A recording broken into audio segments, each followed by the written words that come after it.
Women's rights are human rights. Women have always been an indispensable part of history, but most of the time in the shadows or in silence.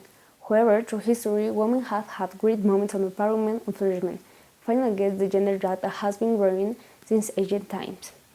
Women have fought to obtain the same rights as men, just like the right to vote.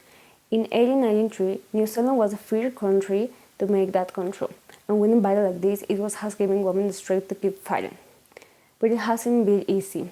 The Amnesty International says that for so long and over the globe, women and girls have suffered from discrimination, violence, lack of opportunities and education, and so much more, just based on their gender. This is where feminism takes place. It's the idea that no one should be provided of their rights and goods.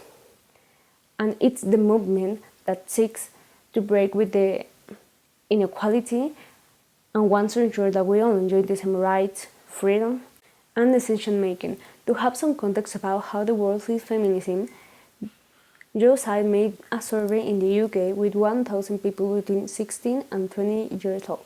When they asked about their belief, the 72% accepted that feminism is an important topic, and half of them agreed that it not only empowers women but everyone. Feminism also has some misunderstanding about that it is against men or that it only targets a certain factor of women. One point to consider is that feminism is also intersectional. It means that it understands that everyone faces a different reality based on their identity. This term was first used by a scholar civil rights advocate called Kimberly Shinsa in 1989. She questioned herself how law worked in cases of racism and sexism, and later, taking into account the modern feminism, she came with the conclusion that in most cases discrimination not only interacted with gender and race, but also with age, socioeconomic status, religion, ethnicity, among other factors. We could discuss discrimination and gender-based violence against women and LGBTI people because of their sexual orientation, gender identity, or sexual characteristics.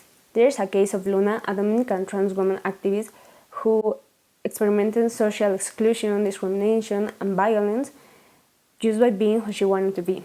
Many of these cases end in extreme violence, corrupted rape, and honor killings.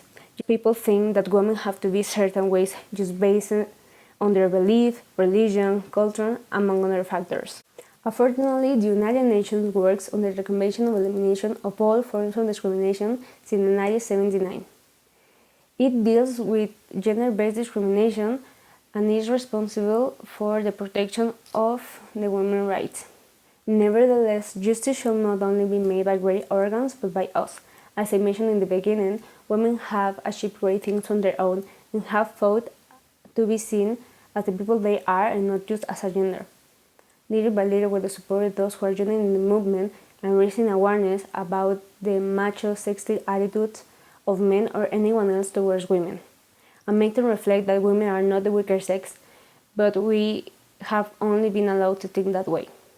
Gemma Linas came with this metaphor called the purple glasses, meaning that if we all look around with a feminist perspective in terms of gender relations, we can understand and empathize with how women live day by day in order to change our mentality and our traits.